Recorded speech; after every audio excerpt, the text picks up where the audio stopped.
Did you know that the average American is bombarded with over 5,000 ads every single day? And not only that, almost all of these ads constantly urge us to buy more, consume more, and maybe buy some more, and ultimately destroy more. To be honest, it's no longer news that we live in a world where buying things has become more than just a necessity. It's now a way of life. However, have you ever stopped to wonder how the culture of consumption is actually impacting us? From the constant drain on our pockets to the profound effects on our mental health, communities, and the environment, the consequences are undoubtedly far-reaching and deeply troubling.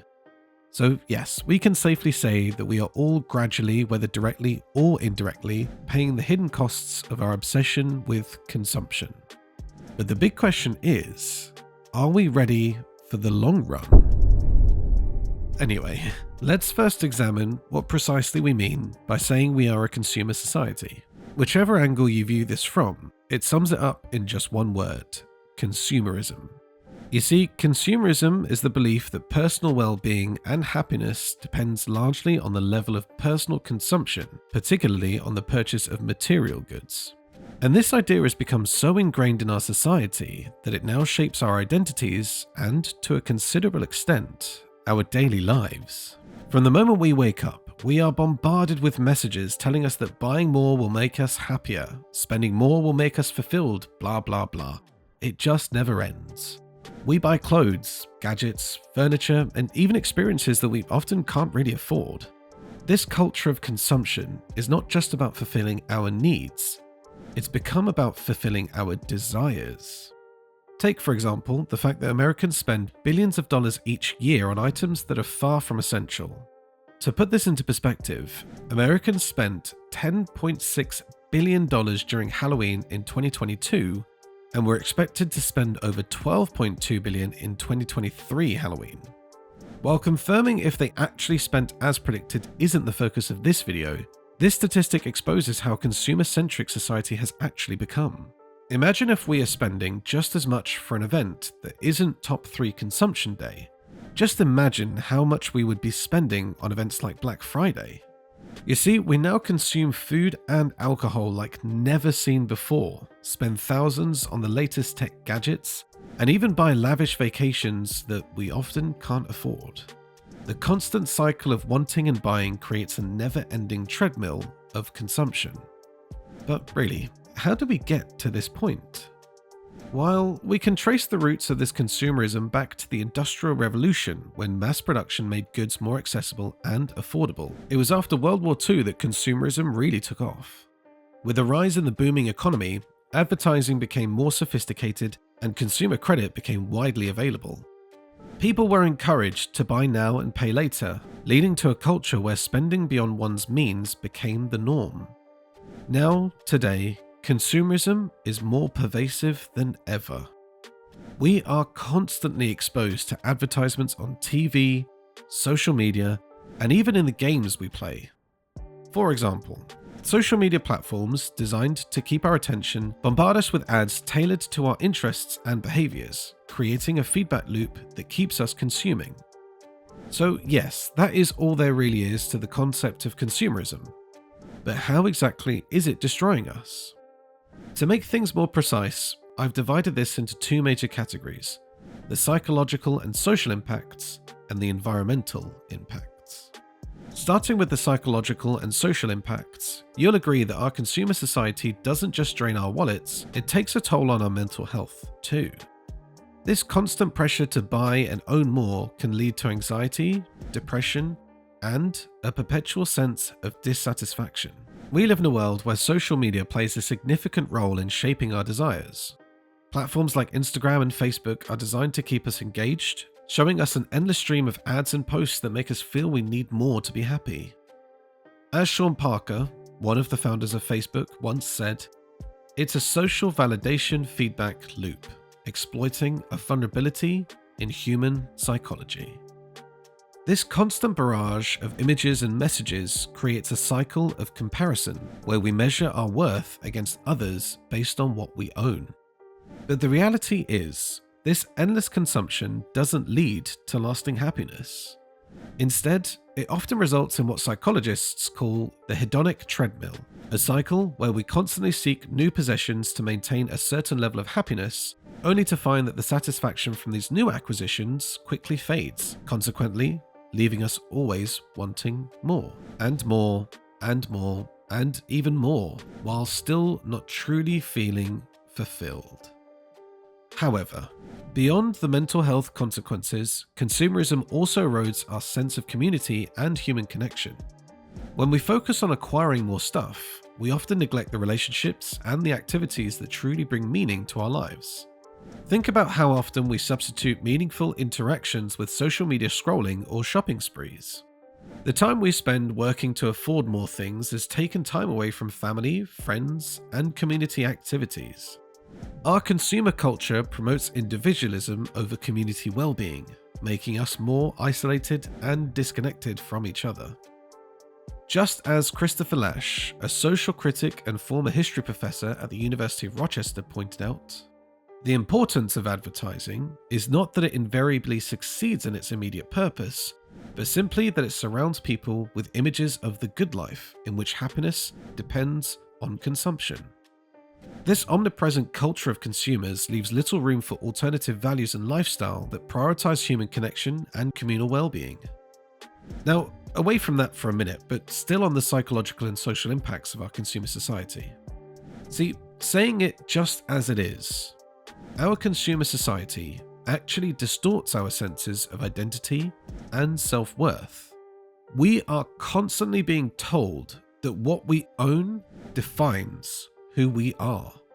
This notion is so deeply ingrained in our culture, leading us to associate our self-worth with material possessions. So technically, the more we buy, the more we think we are valued, and vice versa.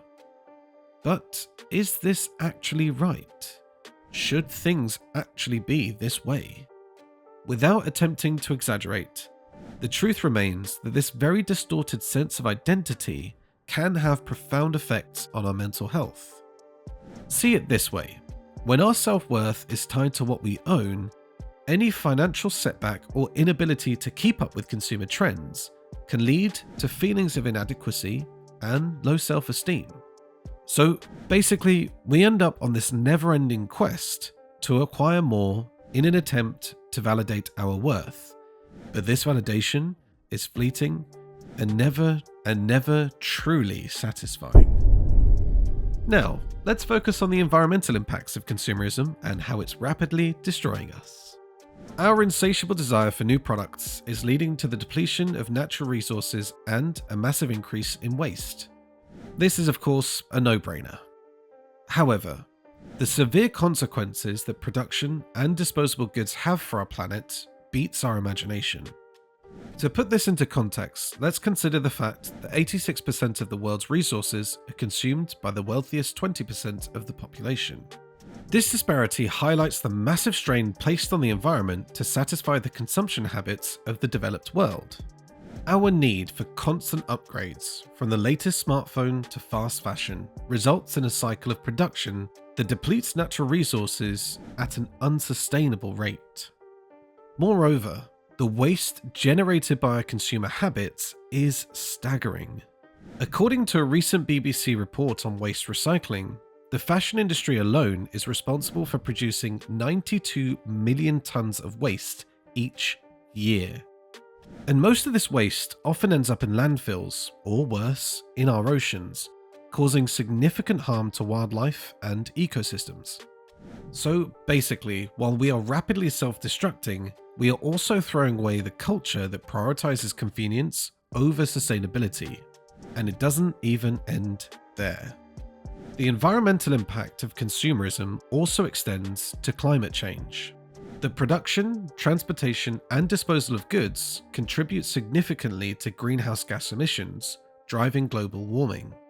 For instance, the production of goods often involves energy-intensive processes that release large amounts of CO2. Transportation of these goods across the globe further adds to the carbon footprint. The belief that technological advancements alone can solve the environmental crisis is misguided. While green technologies are essential, They can't compensate for the overconsumption that characterizes our current economic model. And I promise, these aren't my words. The European Environmental Bureau also confirmed that technological solutions will fall short of mitigating climate change without a fundamental shift in our consumption habits. So yeah, I hope you get the point now. Anyways, let's focus a little bit more on an impact that's been a major topic globally lately: global inequity. The truth is, somehow, some way, our consumer habits also perpetuate global inequity. The demand for cheap goods in developed countries often leads to the exploitation of labor and resources in developing nations. Many products we consume daily are manufactured in countries where labor laws are not strict and less severe, which means workers are basically paid meager wages. This exploitation ensures that we can enjoy low prices, which actually comes at a high cost to the people and the environments in these producing countries. To put this into context, according to a report by The Guardian, at least 1/3 of Chinese carbon dioxide emissions in 2008 were due to the production of exports for developed countries. In plain terms, we can safely say the people of China were dying for the West to enjoy the best things, right? Let's not even consider the damages done in sub-Saharan Africa that might be uglier than we even think at the moment, considering how this region is infamous for its lack of appropriate resources to combat pollution and adapt to environmental changes, which therefore worsens their vulnerability. In conclusion, the environmental impact of our consumer society is profound and multifaceted.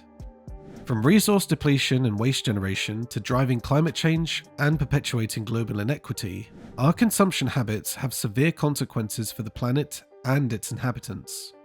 It's clear that a fundamental shift in our approach to consumption is necessary to ensure a sustainable future.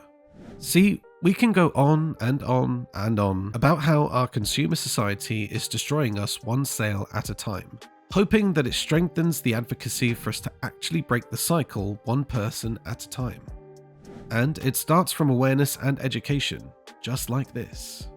I mean, as people, we need to start understanding the impact of our consumption habits, knowing how our purchases affect not just our lives, but also the environment and society at large. You'll agree with me that this information breeds mindfulness and compassion. Therefore, when we understand the consequences of our actions, we're more likely to make informed choices, yeah? We must also take practical steps to make a big difference. Reducing consumption and choosing sustainable alternatives can help mitigate the damage caused by our consumer habits. One simple step is to buy less. Before making a purchase, ask yourself if you really need the item or if it's just a passing desire. Also, when you need to buy something, consider second-hand options or products made from sustainable materials. More importantly, support companies that prioritize ethical and environmentally friendly practices. For example, opting for a reusable water bottle instead of buying a plastic one can significantly reduce waste. Choosing products with minimal packaging or buying in bulk can also reduce the amount of trash we produce. These small changes, collectively, could have a substantial impact. Yep, that's all we've got. So let's take a step back and ask ourselves, do we really need that big purchase? Or is there a better way to find happiness and fulfillment? I think I'll leave you with that question.